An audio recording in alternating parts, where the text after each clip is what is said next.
Des millions de gens ont l'impression que quelque chose ne va pas dans leur vie. Je suis sur la Côte d'Azur pour quelques jours et la Côte d'Azur me rappelle un peu les réseaux sociaux. La Côte d'Azur, notamment le village dans lequel je suis actuellement, c'est un petit peu les réseaux sociaux avant les réseaux sociaux. C'est le genre d'endroit où certaines personnes viennent se faire valider ou se valider eux-mêmes, se comparer, montrer. Bref, montrer que ils font partie du truc, montrer qu'ils ont réussi ce truc, qu'ils ont aussi ce truc, où ils viennent en fait sonder un petit peu, se mesurer, voir ce qui pourrait leur manquer, voir la chose qu'ils pourraient avoir, donc ils pourraient manquer, mais ils ne savent pas qu'ils en manquent parce qu'ils n'ont pas encore vu, donc avant qu'ils l'aient vu, ils ne peuvent pas en manquer. Tu vois ce que je veux dire? C'est cette comparaison constante qu'on vit sur les réseaux sociaux. Aujourd'hui, les réseaux sociaux, c'est une manière de te rappeler les choses que tu n'as pas, que tu pourrais avoir, que tu devrais désirer. C'est te montrer des endroits où tu n'as pas été, où tu devrais aller. C'est en fait la comparaison constante entre les gens. Et c'est ça que ça me rappelle en fait la Côte d'Azur. Avant, il n'y avait pas tous ces réseaux et il y avait la Côte d'Azur en fait. Il y avait tous ces gens qui venaient se montrer, frimer sur la Côte d'Azur, tu vois. Et je pense qu'en fait, à cause de ça, le fait que on ait cette société où il faut toujours faire partie du club, faire partie du lot, avoir aussi ton truc, ou avoir mieux qu'un autre, etc. Ça fait en sorte que beaucoup de gens vivent des vies qu'ils ne devraient pas vivre en fait. Ils vivent des vies non pas pour eux, mais pour les autres. Ils ont fait des choix de vie pour les autres en fait, pour pouvoir aussi eux montrer quelque chose, prouver quelque chose, faire partie du lot, faire partie du club, faire partie de ce que les réseaux sociaux en fait essayent de faire croire que c'est la normalité, tu vois.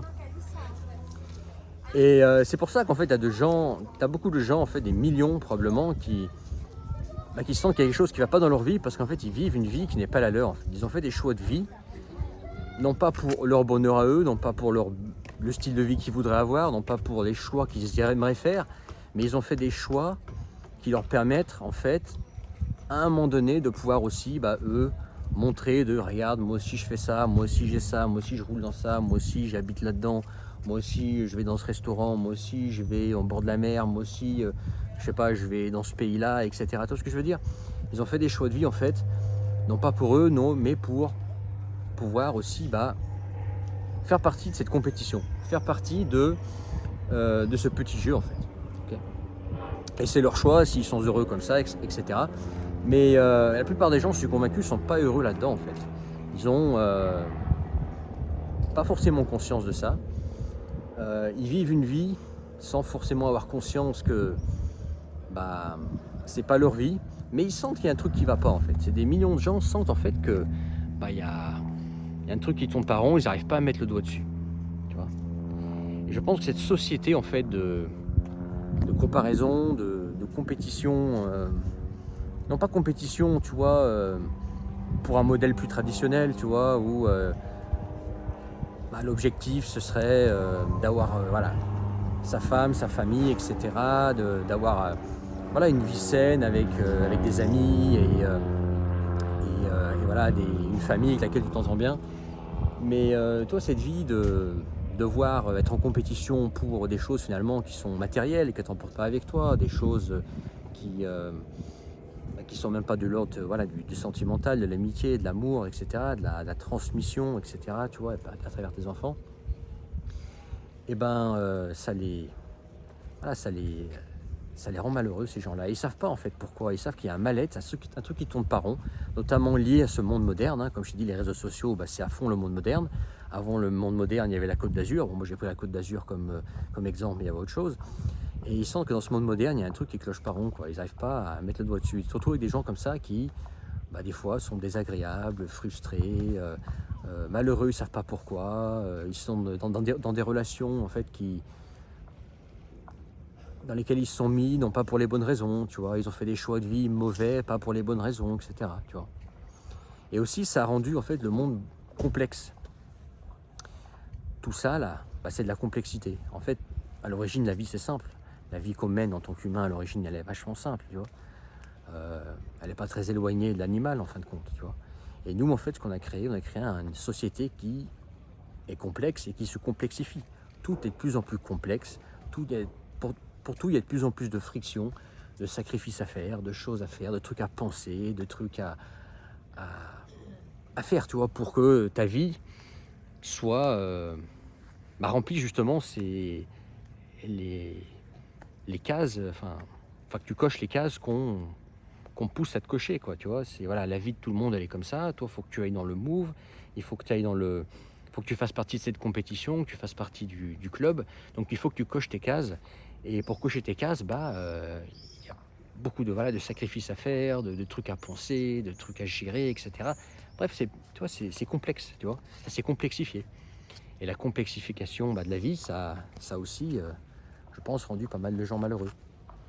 Parce que je sais pas, bon, moi le luxe c'est une vie simple, tu vois, c'est l'inverse. Le luxe c'est une vie simple où tu as le moins de choses à penser, où voilà, t'as pas le stress, t'as pas la pression, etc. Voilà, tu vis, et puis tu vis quoi, tout simplement. T'es pas un espèce de robot, un espèce de, comment dire, d'esclave de ces sociétés où tu dois fournir une certaine, produire quelque chose, fournir une certaine rentabilité pour faire partie du club, faire partie de ces sociétés, faire un petit peu comme tout le monde, quoi, tu sais, pour se faire bien voir, pour faire du bien à ton ego, etc., quoi, tu vois. Moi, je trouve que c'est bête. Mais bon, la plupart des gens sont là-dedans et beaucoup de gens sont malheureux dans ces sociétés, des millions probablement, parce que voilà, ils sont là-dedans, ils savent même pas pourquoi, parce que c'est le chemin tout tracé, parce qu'on leur a dit d'aller là, dans ce chemin-là depuis tout petit, etc. Et puis ils ont fait des choix qui n'étaient pas vraiment les leurs. Ils ont fait des choix qui considéraient être bons par rapport à leur environnement, quoi. Par rapport à leur éducation, par rapport à l'école, par rapport à leur exemple, leur modèle, à la société, etc. Ils ont fait des choix un petit peu comme ça, sans savoir trop comment. Et ils se sont jamais posé la question de qu'est-ce que je veux vraiment, comment je veux vraiment vivre, tu vois. Ils se sont juste, voilà, jetés comme ça là-dedans et sans vraiment se poser la question qu'est-ce que je veux vraiment faire, tu vois. Voilà. Dis-moi ce que tu en penses en commentaire.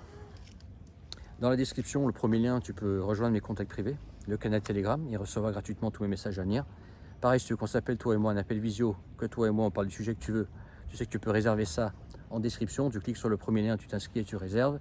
Et on est déjà 43 000. Ça commence à faire. Je vous laisse. Je te laisse profiter un petit peu de la Côte d'Azur pendant quelques jours.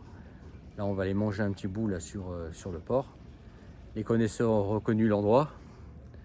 Ma femme russe, elle voulait venir à cet endroit, dans ce village, comme toutes les femmes étrangères, ce genre d'endroit que moi je trouve surcoté. Elle, ça la fait rêver, donc je l'ai amenée ici. Et puis là, j'espère que tu auras quand même profité un petit peu du coucher de soleil pendant que je parle. Là, c'est bientôt fini. À bientôt pour une autre vidéo. Allez, ciao.